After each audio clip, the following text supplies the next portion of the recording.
usted quién es? Uy, ¿alguien? Ya. ¿Santiago es suyo? ¿Cuál? Eso me cae. Si por aquí, desde ahí se ve. La simpatía. ¿El hijo de Sofía? Apenas pasa ahí por aquí. No, esto participa. Tiene para salir. O sea, se puede usar así. Y no tiene parte. Es que no me da la realidad.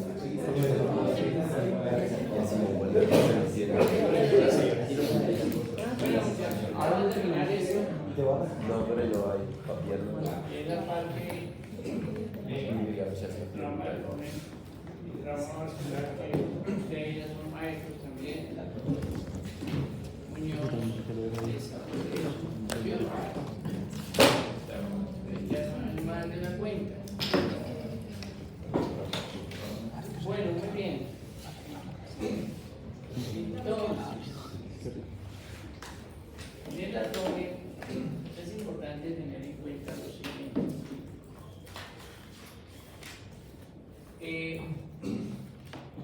Básicamente lo que uno entiende cuando está mirando esta cirugía es que uno ve una cavidad abdominal dentro de la cual teóricamente está comprendida esta área abdominal que es la que veíamos verificar por debajo del sexto paso. Pero hay que tener en cuenta dos pasos que están aquí, que son el retroperitoneo y la pelvis. ¿Ya? Entonces estas dos cosas son fundamentales cuando uno está mirando este tema. ¿Ya? Bueno, el concepto de teoría de la muerte es muy antiguo, pero realmente toma referencia importante cuando se empieza a analizar los pacientes traumatizados desde el punto de vista abdominal. Entonces, vemos que esa triada, la acidosis, coagulopatía hipotérmica, nos matan al paciente y el común denominador es la hemorragia, el sangrado. O sea, la idea es poder llegar a controlar el sangrado en cualquiera de las circunstancias. Y este concepto que aparece acá no solo se aplica a traumas, sino se aplica a las cirugías programadas cuando se presenta una eventualidad durante el procedimiento quirúrgico. Un sangrado, desestabilización hemodinámica del paciente, problemas respiratorios. Entonces el anestesiólogo nos dice que está muy malo este paciente, va a tocar como que iniciemos la cirugía. Pues, así sea programada, toca tratar de hacer lo grande y después ver a ver si se reprograma una segunda. Entonces, este concepto de control de daños es algo muy antiguo, desde la época de la maniobra de Pringle. ¿Cuál es la maniobra de Pringle? Pringle, ¿es cuál? Bueno, ya vamos a mirar qué es, ya la vamos a ver. Entonces, por allá, 1800 años, ya hablamos de que la primera fase, este imagen ya la tiene ustedes en el momento, es control de la hemorragia y disminuir la contaminación. O sea, es lo primero que se debe hacer en un paciente que está severamente traumatizado. El segundo paso es corregir esta triada. ¿En dónde? En la unidad de cuidado intensivo. ¿Cómo se corrige? Administrando sangre, calentando el paciente, administrando líquidos para corregir la acidosis. Acordémonos que la acidosis se corrige con líquidos, no con bicarbonato. El bicarbonato solo se utiliza cuando el pH está por debajo, por ejemplo, de 7.1. De resto es líquidos, cristaloides. salina y los derivados que ya vimos en la parte inicial. Una vez que tenemos el paciente de pronto empaquetado de los sangrados que se están produciendo por coagulopatía por trauma, que es diferente a la coagulopatía dilucional, que es diferente. ¿Sí la cogieron? ¿No? Una cosa es trauma, que puede llevar a una coagulopatía, y otra que es dilucional por pérdida de plaquetas de glóbulos rojos, ¿sí? Plasma y vectores de coagulación. Este no se debe dejar más de 48 horas empaquetado al paciente. Después de 48, máximo 72 horas de haber corregido la triada. Entonces,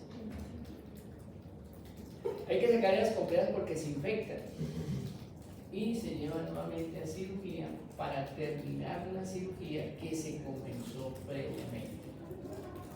O sea, estas son cirugías cortas de menos de 90 minutos en pacientes severamente traumatizados.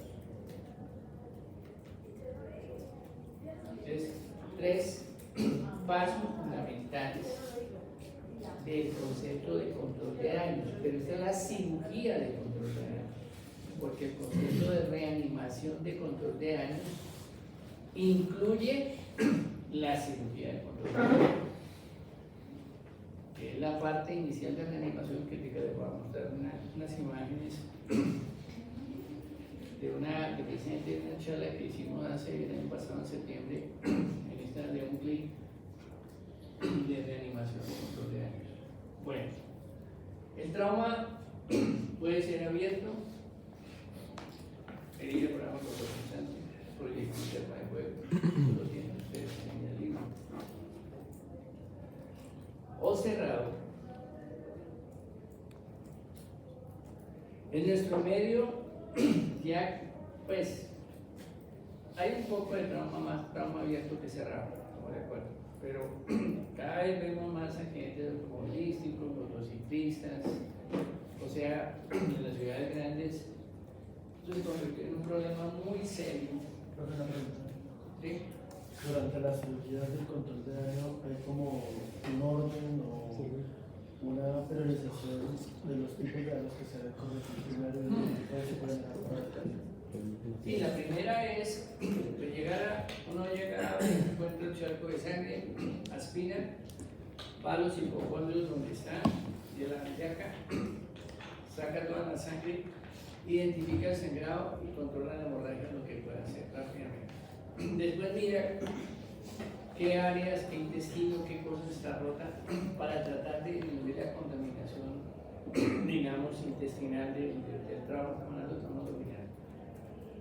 Y si no se pueden hacer las suturas de anastomosis, se ligan con hiladillos la parte vascular, se pueden colocar chons sin hacer suturas vasculares, igual que se colocan compresas para controlar el sangrado en capa que puede quedar.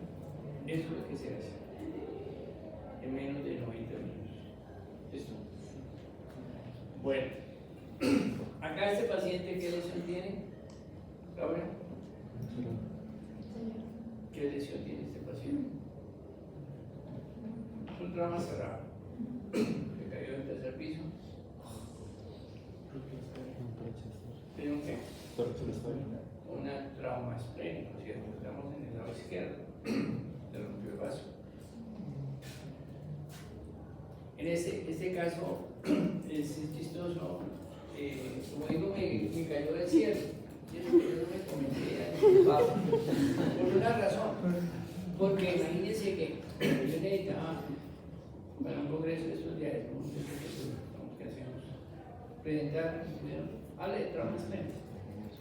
Y yo no tenía nada.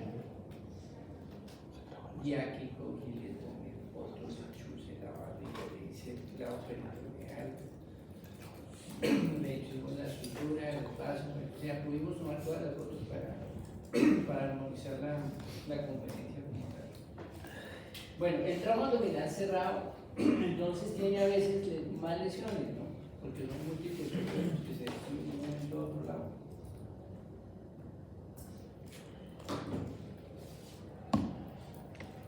Y acá está lo que les decía, la definición y componentes de la cirugía de control de daño.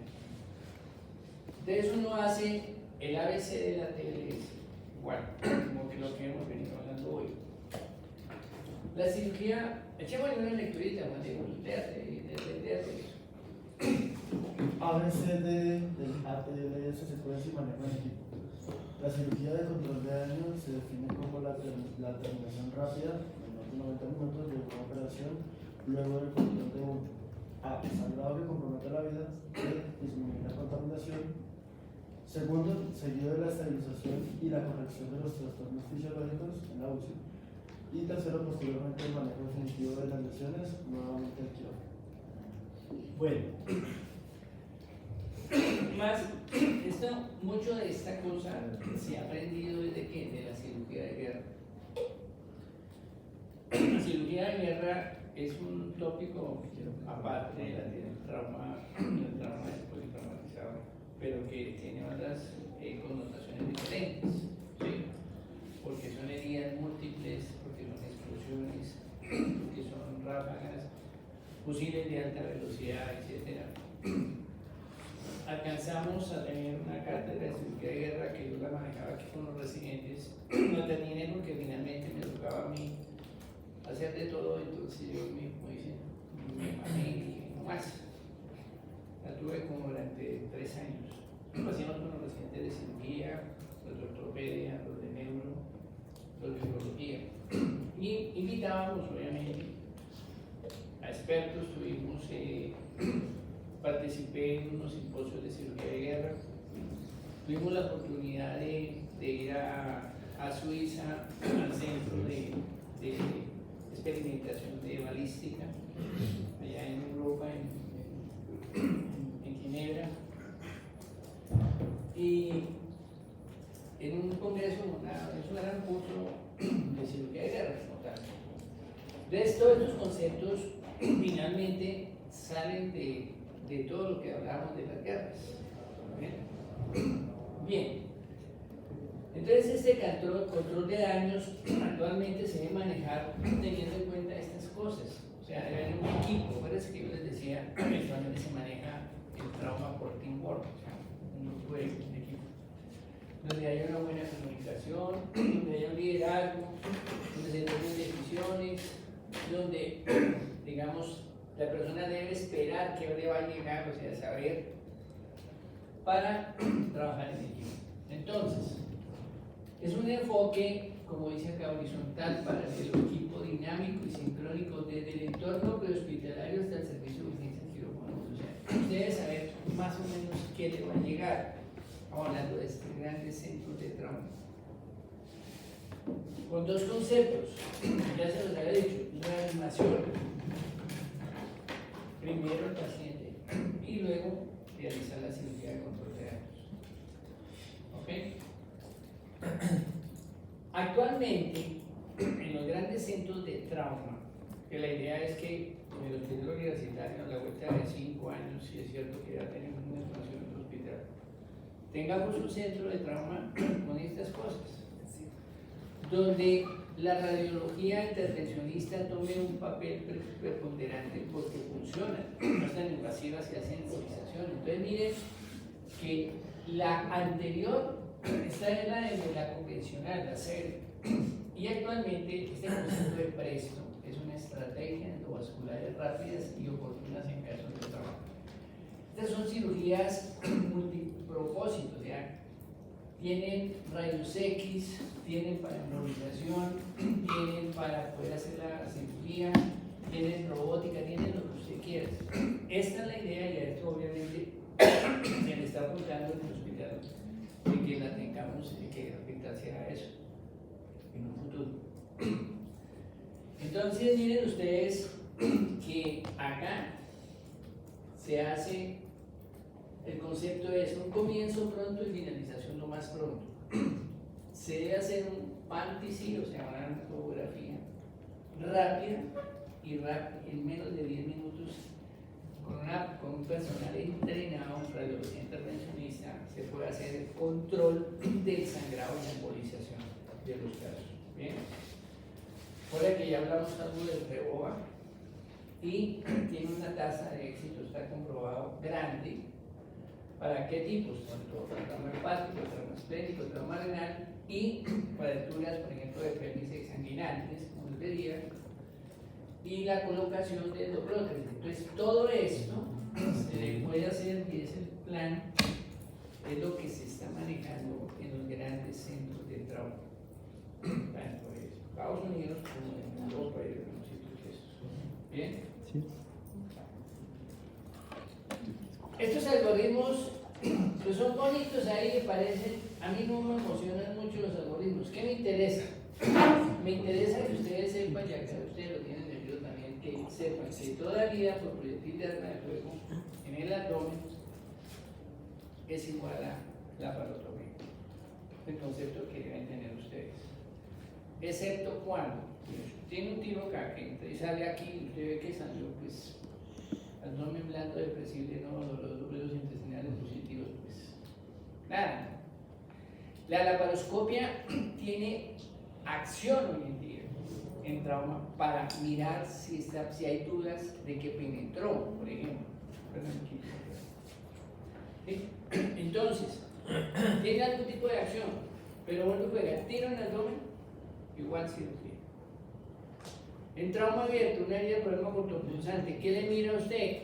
Saber si penetró la herida. O sea, si atravesó la parte parietal de la pared abdominal, el peritoneo parietal. ¿Ya? Entonces, pero obviamente, ¿qué es lo más importante en la definición cuando usted tiene una herida por algo cortopulsante o proyectil blanco? Buscarle los signos de irritación peritoneal. O sea, le duele y tiene Blomberg, ese paciente va para cirugía. En el trauma, tanto abierto como cerrado. En el cerrado, lo que me interesa es que miremos esto, la fractura pélvica. La fractura pélvica, ¿tuvieron una charla en ortopedia? Sí o no. ¿Les hablaron de eso? Sí. ¿O no?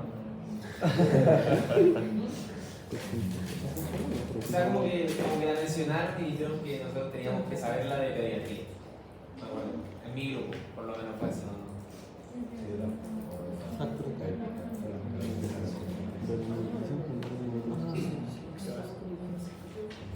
Hablaron de la clasificación de Martin Tine. No, señor. O sea, miren una cosa que obviamente, pues siquiera lo podemos hacer acá.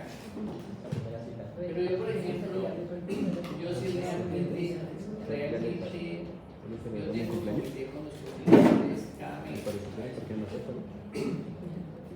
Y a mí me pone mal tiempo, por no decirme,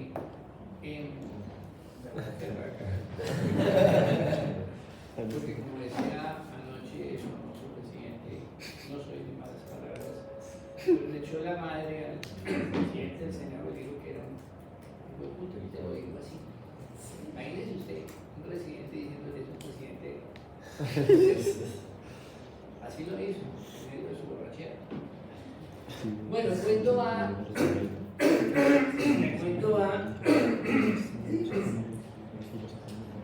a que tengo que decirle a ellos que es un tema que tienen que incluir en el grupo de ustedes. Sí.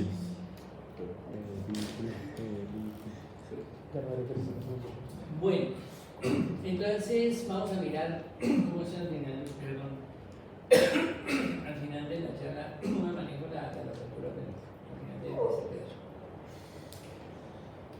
Si hay signos de irritación peritoneal, acuérdense que hacemos el FAS, lo mismo, si hay sangrado, todo el cuerpo, pues también va para la laparotomía. Pero acá viene el enfoque directo de la fractura pélvica que ya lo vamos a ver.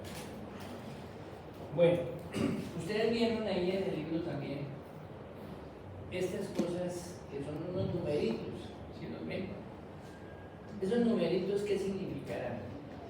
Significa que hay un mayor riesgo o menor riesgo para una lesión de cada órgano de estos.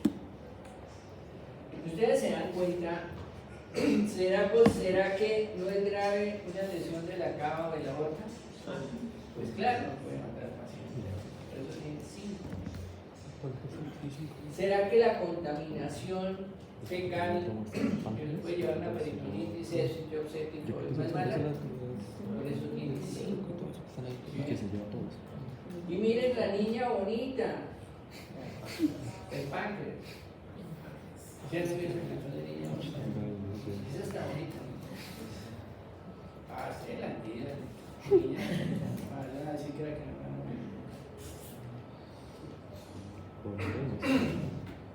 El páncreas, pues en lo posible, pues sí hay que tocarlo y mirarlo. Cuando hay lesión, pero en lo posible, por ejemplo, se lesiona y el pronóstico es malo, dependiendo del grado de la lesión. Que acá miren usted que pone el grado de la lesión. El grado de la lesión va de 1 a 5. O sea, ¿qué tan grave está lesionado el órgano hasta la explosión, la destrucción masiva del órgano, que es 5? 1, lesiones leves. Y ustedes tienen ahí en el libro cada tipo de eso. Estoy de acuerdo. Bueno, el residente de cirugía, voy a hacerles examen óptica. Les dije en mayo, que le dije ya a Zapata que le pasé el examen a los residentes orales. Ellos sí tienen que saberse eso. Bueno, ustedes de pronto no, pero miren, le echen una miradita. Bueno, ¿ves eso? 5, miren. Duodeno 4. Estómago 3. Vaso 3. ¿Por qué? Porque al hígado, por ejemplo, le pone 4. El hígado, ¿dónde está? El hígado. La 4, miren. El hígado 4 por el sangrado, que lo puede matar al paciente. Pero se puede controlar, se puede mover. El vaso es más pequeñito y uno lo puede manejar. Y sacarse una esplenectomía es fácil, no es del otro mundo.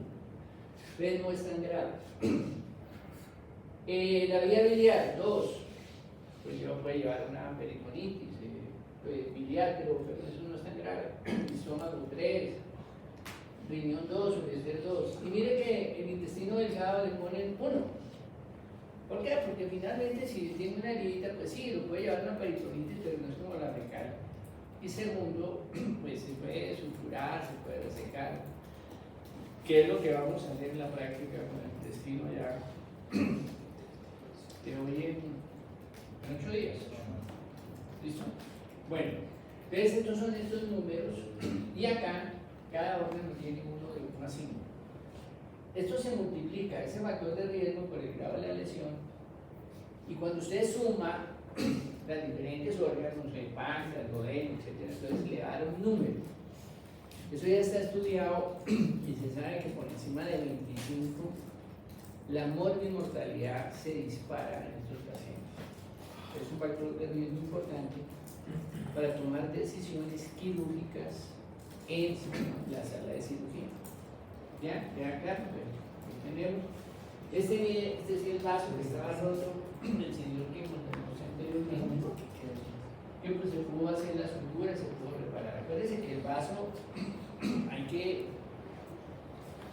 conservarlo, que sacar un vaso, ya les dije, el niño menor de 4 años, ese sí es un pecado mortal directo para el infierno. Ni pasan por el purgatorio, sino para el infierno. Entonces, vamos a poner eso porque los niños no se les debe sacar el vaso. Pues tiene que ser algo excepcional. Por eso el manejo del trauma pediátrico, yo les decía que es diferente. Y se maneja con sangre, y tratando de no abrir, y por la paroscopia, si acaso. Doctor, ¿Ah? dijo que por sobre 25. Sí. 25. Un ATI de 25. Ah. Se llama índice de trauma coloquial 25. 25 o 30. 25 es el como. Pero si ya tiene sumatoria de esos. No, es que no vamos a sumar todos porque es que usted puede tener solamente una lesión de hígado tipo 3, por ejemplo. Entonces 4 por 3, 2. Una de páncreas tipo 2. 5 por 2, 10. Una de 0 será 22. Una de duodeno tipo 1. 25, ya les digo. Como no todos los órganos le van a lesionar. ¿Ya? ¿Sí quedó claro? Sumatoria de factor de riesgo por el grado de lesión. Índice de trauma nominal igual a factor de riesgo, que es el número más el grado de la lesión. Esa es la forma como se por el grado de lesión. Dime. Sí. Por. Más o por. No, por eso yo te digo. Usted tiene el páncreas 5 por 3, una lesión de grado 3, por ejemplo, tiene una sección del conducto del páncreas. Acá en la mitad, la tipo 3, usted acá está seccionado. Por ahí tengo una imagen tan. Imagínate que operé PAN, es una tipo 3, por 5, 15. Y además tiene una lesión, por ejemplo, de la vesícula. Vesícula es de 2 por 3, da 6. Entonces 15 más 6 da 21 y así haciendo las sumatorias. ¿Sí quedó claro el concepto? ¿Sí? ¿Ahora sí? Bueno, listo. Esto, para que sepan, digamos, eso y esa cosa. En el retroperitoneo, Pulse Sheldon describe 3 zonas capitales. Pueden saber. Una zona central, que es esta, la zona 1, pequeñito, para no meterles tanto de positivo. Zona 1, zona 2 lateral y la zona 3, que es esta. Son las 3 zonas de Pulse Sheldon, que tienen que sabérselas. ¿Ok? La zona 1 tiene los órganos más importantes, la cava, la aorta, el páncreas, el duodeno, los vasos. La zona 2, el colon y las vías urinarias, y la zona 3 están los órganos pélvicos y la pelvis. Estas son las zonas clásicas descritas y que en el trauma se manejan. Hay otra clasificación de felicianos, ultramesocólica, inframesocólica, pero esta es la grande que es la que más se maneja. ¿Listo? Para caer al retroperitoneo existen, usted no puede entrar directamente a escarbar, no, sino tiene que levantar órganos para caer en el retroperitoneo. Y son 2 maniobras. La maniobra del coche, que es la derecha, y la maniobra de Matos, que es la izquierda. Y hay otra más que la de Prash, que yo ahorita creo que la tengo metida ahí, que es la misma de coche, pero es levantando más. Ya vamos a mirar. Entonces son estas 2. Ya vamos a ver por qué son importantes. Tienen que saber.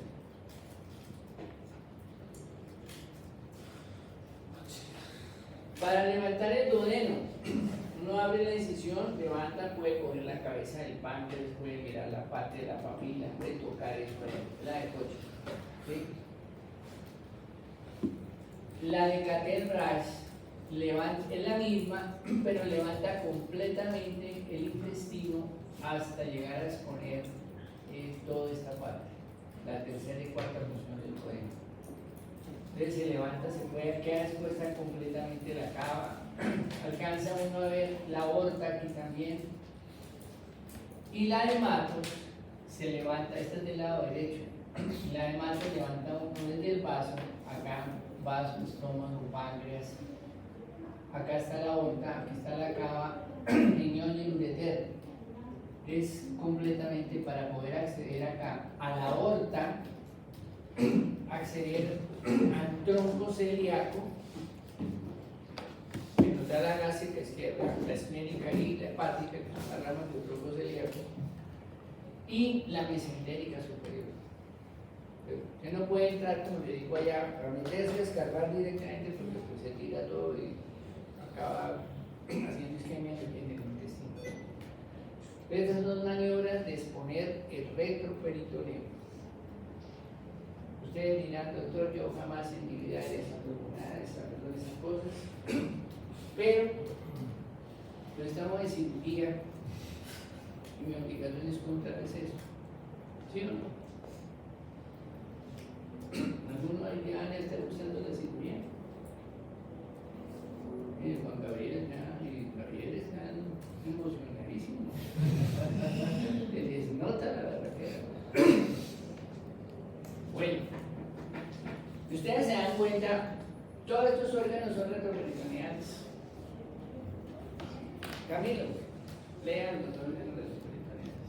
Esófago, duodeno, páncreas, colon, recto, sistema urinario, vascular mayor y pelvis. ¿Cuáles son los órganos intraabdominales? Tenemos el hígado, está dentro de la cabeza, el vaso, ¿cierto? El estómago, el colon transverso, el sigmoide. Y de pronto, si quieren, de pronto el ciego cuando no. De resto, el intestino delgado, claro. De resto, todo lo demás es retroperitoneal. Doctor, ¿el páncreas no es de los dos? El páncreas es retroperitoneal purito, ¿Completo? completico. Ok. El duodeno es retroperitoneal. ¿Ya? Muchachos, anatomía pequeños. ¿Se dan cuenta por qué es importante la anatomía? ¿Recuerda que yo les decía por qué un cirujano tiene que saber anatomía? ¿Qué tal si uno sin saber anatomía? ¿Qué tal uno sin saber para qué sirve? Y así sucesivamente. Por eso yo que les dije de la cirugía que era que la cúspide de la pirámide del conocimiento. Somos la máxima expresión del ser humano. Ríense.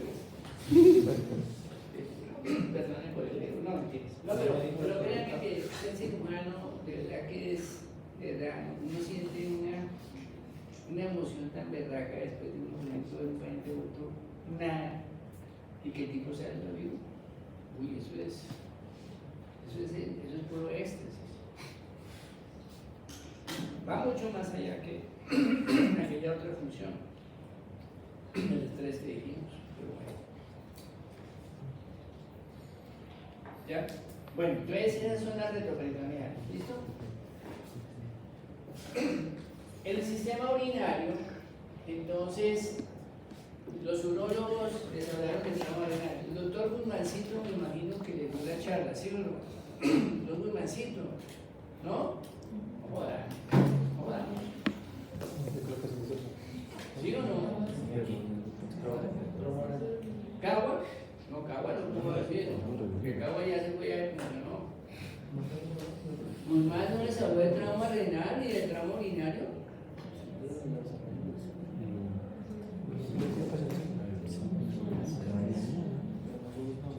Estamos graves. Bueno, ¿por qué les digo yo que esto es fundamental que el cirujano general lo sepa? Los urólogos generalmente, a no ser que sea un centro de trauma muy grande, no hacen turnos. El cirujano debe saber cómo manejar esto. Entonces, las lesiones de riñón, el 95% del trauma renal, sobre todo el cerrado, el de manejo no quirúrgico. Se observa, se hace el estudio, si hay extravasación de la orina en medio de contraste, pues hay que entrar a hacer la espolectomía, resecciones parciales del riñón para no hacer nefrectomías. ¿Ya? Es una lesión tipo 5, pues riñón para afuera, previo mirar que el otro riñón exista. A veces hay riñones en herradura, pueden decir que no es homogéneo. Toca mirar que le quede el otro, no grave. Los fleteres, les mostraron, les hablaron del catéter en WJ, ¿sí o no? Ese sí. Sí, doctor. ¿Cierto? Ese sí. Para lesiones uretrales, para cirugía. Ese se ancla acá en la vejiga, se ancla acá adentro. ¿Ya? Catéter WJ, si tienen una foto ahí también. Para secciones, si tienen más de 2 centímetros, pues si tienen menos de 2 centímetros se puede hacer una sutura primaria con control N70, 800 sobre el catéter ventricular. Entonces se deja ahí, se deja un tren siempre, se deja un drenaje para donde escapa orina. Y por allá al día 14 o 2 semanas, el urólogo mete su endoscopio y lo saca a través de la vejiga, lo extrae por ahí. ¿Listo? Para la altura del uretero. A veces, si es alto, se hacen nefrostomías, entonces se colocan catéteres allá en el riñón, en el cáliz, para que se proteja la sutura. Y si es en la parte distal, se hace un implante de uretero, que no es tampoco loco, como que abrir la vejiga, todas esas cosas, así ustedes no lo crean, las hicimos porque el trauma es lo que hemos entendido en la vida. Bueno, las heridas de vejiga, pues, de las extraperitoneales, nos toca suturarlas, las intraabdominales, las extraperitoneales o extranominales, esas se manejan con una sonda vesical y para encontrar, eso es todo. Las cicatrices solas. Bien. Bueno, y acá está, le digo, de esto hay muchas cosas, pero yo lo que quiero es como resumirles para no llenarlos y no complicarnos la vida. Es una serie de clasificaciones de acuerdo al sangrado, etc. Aquí lo que nos preocupa, el trauma agudo, es el sangrado, ya lo vimos. Primer paso ante una fractura pélvica importante. No estoy hablando del viejito que se cayó de la cama y se fracturó la cadera. No, ese no se va a morir por sangrado. Hablando del trauma importante. Es en C, cerramos la pelvis, ¿con qué? Con una sábana, con una faja pélvica, vamos a hacer allá en los personas. O se le puede poner un tutor externo, se llama ortopedia para que lo ponga, tampoco es del otro mundo, se ponen las espinas ilíacas enteras superiores para tratar de cerrar la pelvis. ¿Por qué sirve? Porque lo que se rompe generalmente es el plejo presacro venoso, de eso es lo que más sangra. Al cerrar la pelvis se disminuye el volumen y deja de sangrar. 80% de los casos es trauma venoso y mejora con eso. Si con eso no mejora, está manejándose, tiene que pasar a otro paso, que es la arteriografía y la embolización. O sea, eso no lo puede hacer en el pueblo de Caparraquí, bien, bueno, no sé. Si usa ahí arteriografía y embolización, buenísimo, tiene que ir al hospital de tercero o cuarto nivel. Arteriografía y embolización, si no paciente se le muere.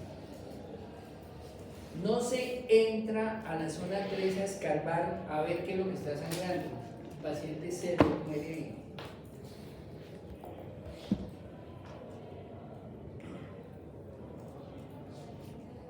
Tercera maniobra. No tengo la arteriografía de embolización. Estoy yo con una fractura pélvica. Yo le hago una laparotomía, le hacemos, está escrito y así es. No entra uno a la cavidad abdominal, sino en el espacio prevesical y empaqueta al paciente con 2 compresas, le mete uno al lado derecho, está disecado por el pulmón, y 2 para el lado izquierdo y cierra. Eso se llama empaquetar paciente y eso ayuda a controlar también el sangrado. Entonces, 80% venoso, 20%, 15 a 20 arterial, arteriografía, embolización. O empaquetar el paciente, como les dije, por esa laparotomía, sin entrar la cavidad abdominal. Esas 3 maniobras son fundamentales. Cierre la pelvis con faja o con una sábana. Lo vamos a mirar allá el día que hagamos la acá esta. Tutor externo, arteriografía, embolización o empaquetamiento. ¿Queda claro? Para controlar sangrado y sangre, ¿no? Meterle factores de coagulación. Bueno, ya yo creo que lo que me interesaba es cómo aprendan a manejar ese control del sangrado de la pelvis. Hasta ahí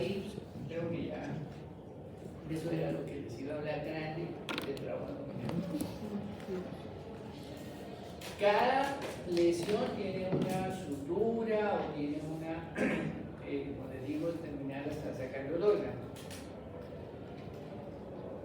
O sea, no sé si el concepto grande quedó. ¿Sí? Se sutura el intestino, pues si usted tiene una herida del intestino, pues se sutura. Si son de múltiples, uno reseca el intestino y hace la anastomosis terminal, que es lo que vamos a hacer en la práctica también de hoy en 8. ¿Quién va a comprar la sutura? La otra semana le doy la plata al que haga compra para que me compre la mía, ¿sí? Le doy la plata para que me compre la mía para poder hacerle la demostración. Bueno, y entramos al trauma vascular y ya acabamos acá. Resulta y pasa que tenemos, y creo que el doctor Muñoz les dijo, tenemos un tiempo máximo de 6 horas de un miembro que esté isquémico. La gran mayoría de estas lesiones suceden en los miembros inferiores. En cirugía de guerra, acuérdense que están las minas quiebrapatas, las minas estas, que yo hace unos años dije, no, que berraquera, ya, esto ya no. Y se dan cuenta hoy en día, todos los días tenemos esa vaina, que explotó, que le voló la patica, que no sé qué, que los niños, que no. Vivo de guerra. Amputaciones, desgracias. Bueno, entonces, tenemos 6 horas. ¿Cuáles son los signos mayores de trauma vascular que implica que toca operar el paciente? El sangrado externo, el hematoma expansivo, los rémitos o soplos, por eso colocamos el fonendoscopio,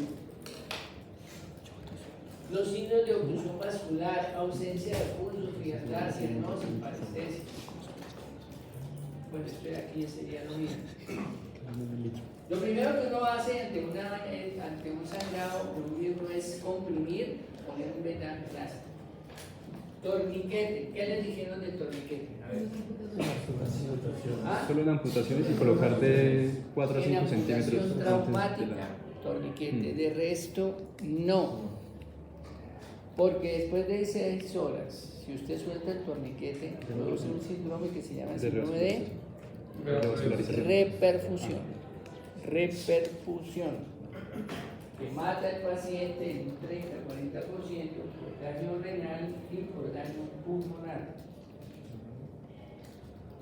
Muy bien. A ver si escriben bien. Me gusta cómo escriben. Bueno, ¿qué pasa? ¿A qué les digo yo de que ustedes se acostumbren a ocultar las heridas? Porque los soplos, ya creo que ya lo vimos acá, y creo que Miguel o alguien me dijo que la diferencia entre un falso aneurisma y un aneurisma verdadero, ¿cierto? ¿Qué me contestó? ¿Cuál es? En uno es solo sistólico y en el otro solo Sistólico, exactamente. Imagínense ustedes, les voy a contar esta historia que no es mentiras. Yo trabajé en una zona, he trabajado en 2 zonas de conflicto durísimos, como fueron. ¿Alguien de Arauca? ¿Ninguno acá de Arauca? No. ¿Alguien de Saravena? No. Bueno, ahí estuvimos un tiempo. Estuve dirigiendo el hospital unos años de que era LN, Arauca es LN Sur. Acuérdense que se agarraron una cúpula ahorita y crearon. Eso fue antes. Cuando terminé de cirugía acá en la universidad, estuve en otra zona de conflicto bien berraca. ¿Cuál es la zona de conflicto dura? ¿Ah? Caquetá. No tan berraca. Caquetá. Caquetá es FARC. Por un lado el L.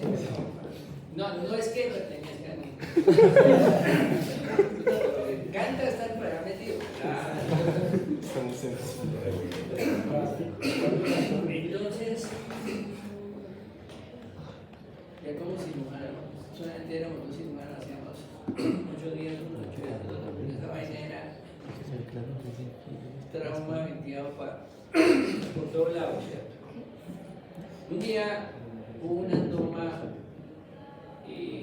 no toma, sino sí, un ataque contra el ejército, que mataron como a 15 en una explosión de un carro bomba de esos, pero yo le dije el pueblito, allá abajo como una hora de Florencia. Bueno, eso fue una masacre violenta. Llegaron al hospital como 7 soldados heridos. De los 7, habían algunos pues, más graves que fueron los primeros que operaron. Y ya como a las 6 de la tarde, entonces, ya como un chupo de guardería, salía Miguelito para casa. O sea, no, doctor, no se vaya, que tengo un paciente que está sangrando. Lo que pasa que en Doncello, Caquetá, había un lugar muy acucioso. Hoy en día es cirujano, muchacho. Entonces, 8 días antes había llegado que tenía un hematoma en el muslo.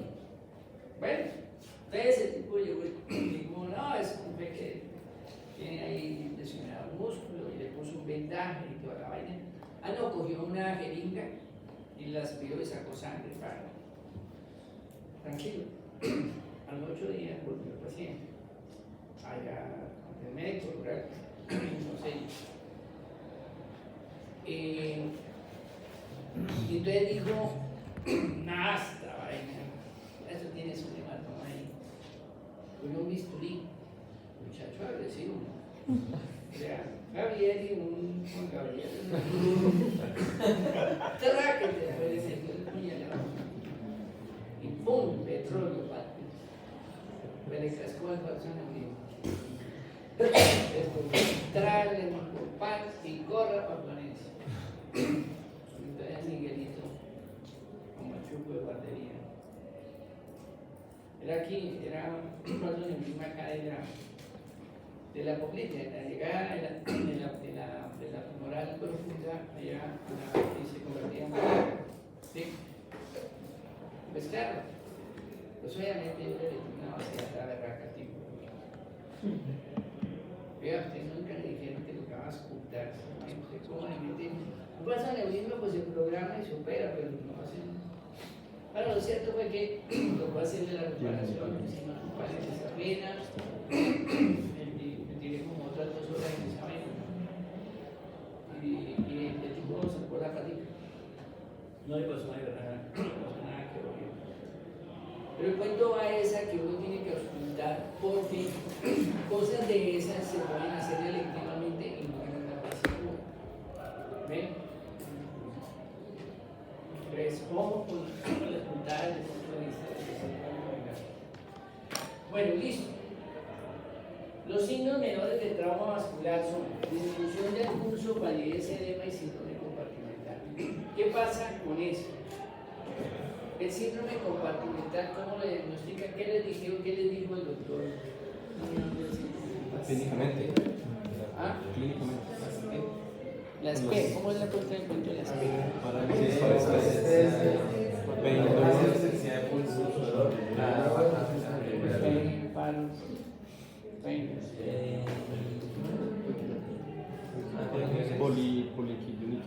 Bueno, está bien las 5 P's, pero ¿qué? ¿Pero cómo diagnostican ustedes un síndrome compartimental?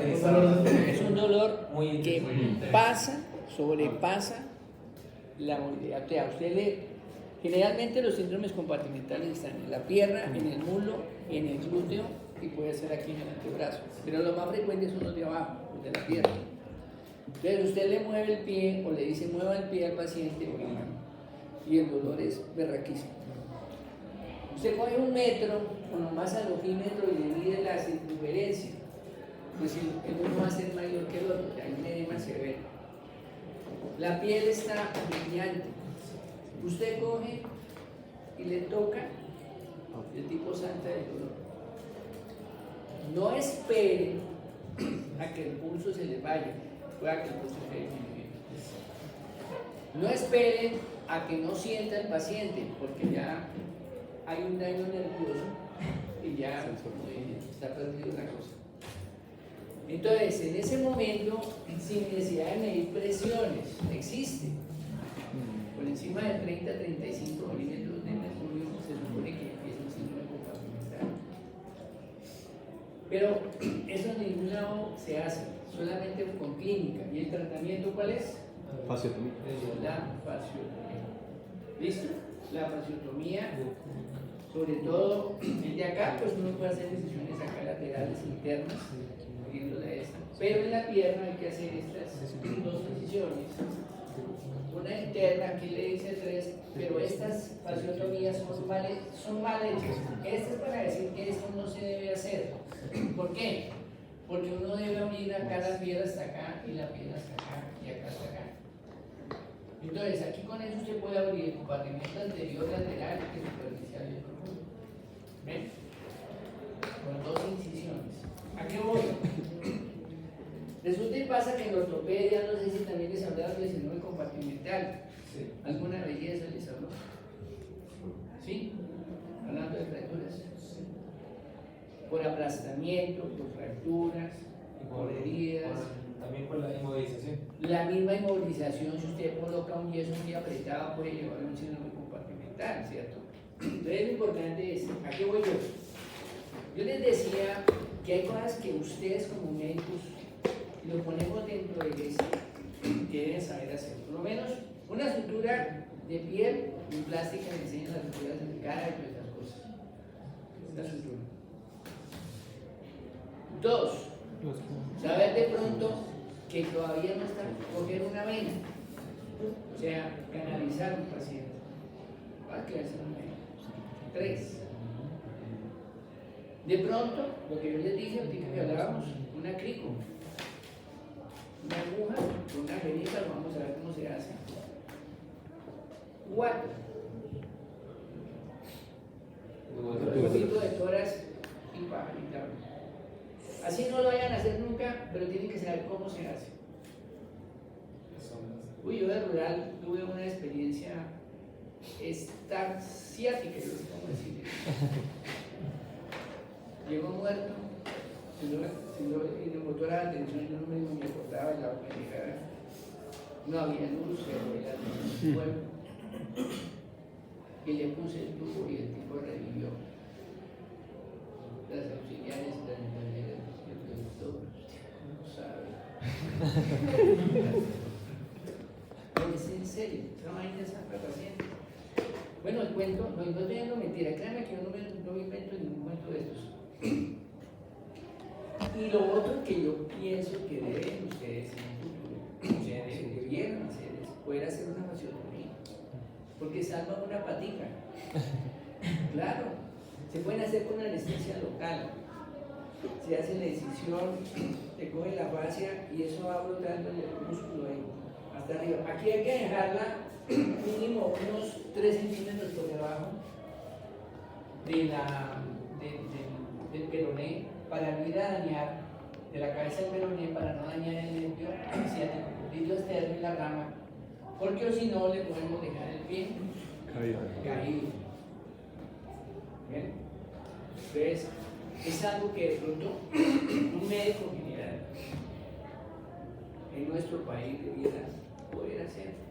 No es del otro mundo, con anestesia local incluso.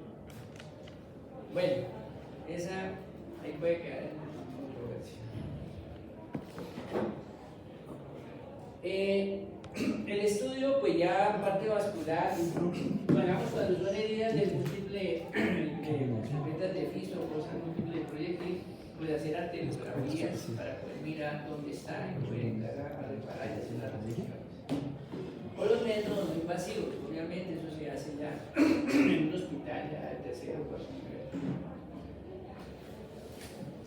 ¿Cuándo hay que operar a un paciente? Cuando tiene signos mayores, que ya los vimos, cuando está en una lesión demostrada por métodos invasivos, o sea, arteriografías, métodos no invasivos, Doppler termografía, secuelas tardías, como veíamos, vasos aneurismas, fístulas arteriovenosos, pero ya pues eso lo debe hacer en el vascular y en el síndrome compartimental, que es que se hace una fasciotomía. ¿Listo? Lo que está ahí arriba, ¿cómo se llama? ¿Cómo se llama este catéter? ¿Cómo se llama? Que lo he dicho como 3 veces aquí hoy. ¿Catéter de? Yo los mostré. Sería que antes de semana Fogarty. Fogarty. F-O-G-A-R-T-I. Griega. Latina la que tiene el punto. Si ven que es de diferentes tamaños, miren, como unos baloncitos. Esa se mete en el vaso, se infla y se saca lo que tenga para hacer. Este es un bypass temporal mientras se prepara el injerto o mientras le pasan el injerto para hacer la sutura acá. Bien. Las complicaciones, pues ya las vimos. La peor de todas, pues es la infección. Recuerden que hablamos que a veces tocaba ligar pasos de hacer bypasses extranatómicos. El doctor incluso le había dicho eso. El síndrome de reperfusión, que lo comentamos ahorita, ¿recuerdan? Cuando lleva más de 6 horas. Y la última fue la amputación. Acá este es un paso aneurismo. Más o menos esta era como la idea que ahí está haciendo lo que tenía el paciente que les contaba. Las amputaciones, pues la debe hacer quién? Pues el ortopedista debe hacer sus amputaciones de la parte ortopédica y el cirujano vascular o el cirujano debe hacer la amputación de origen vascular, finalmente. En el hospital, ahí me tocó hacer más de 3 reuniones de eso bien agarrados porque nadie quería hacer la amputación, nadie.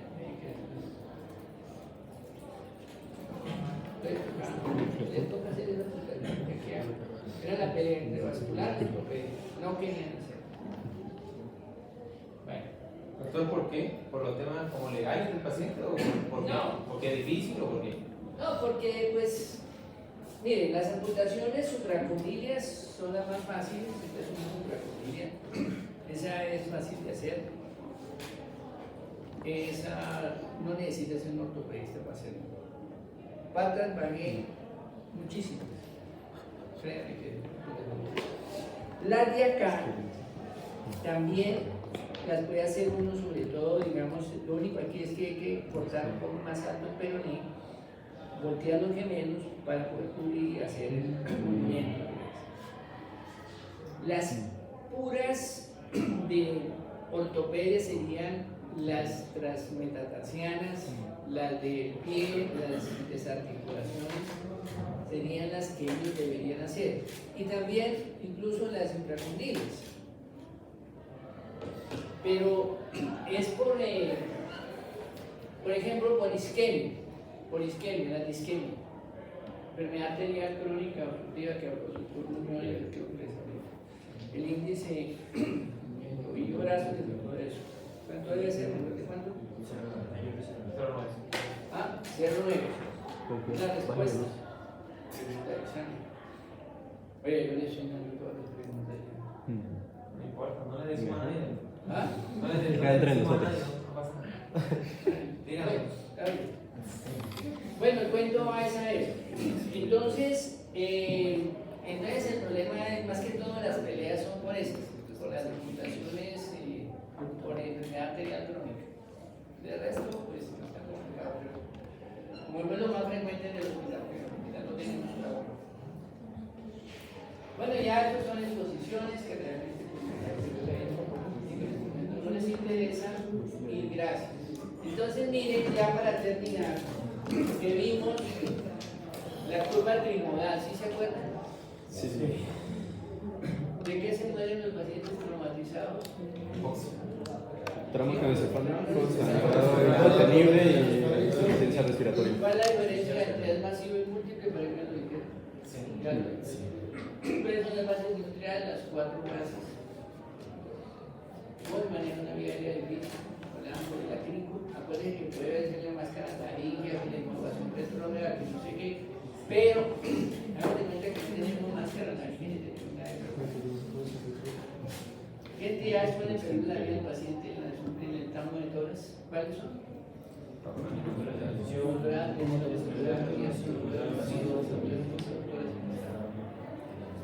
¿Qué es el tórax inestable? ¿Cómo se maneja? ¿Cómo se identifica el detonamiento cardíaco? Vamos a ver, paz.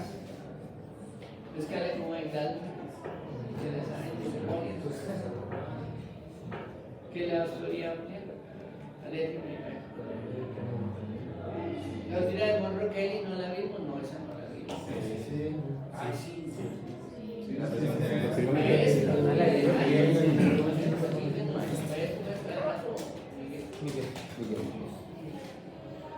Ningún hematoma, no,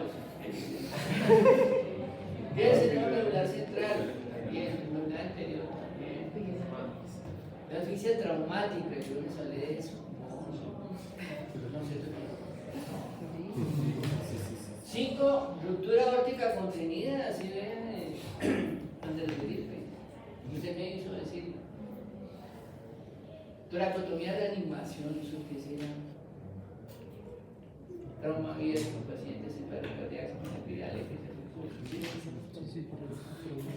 fases del control del daño.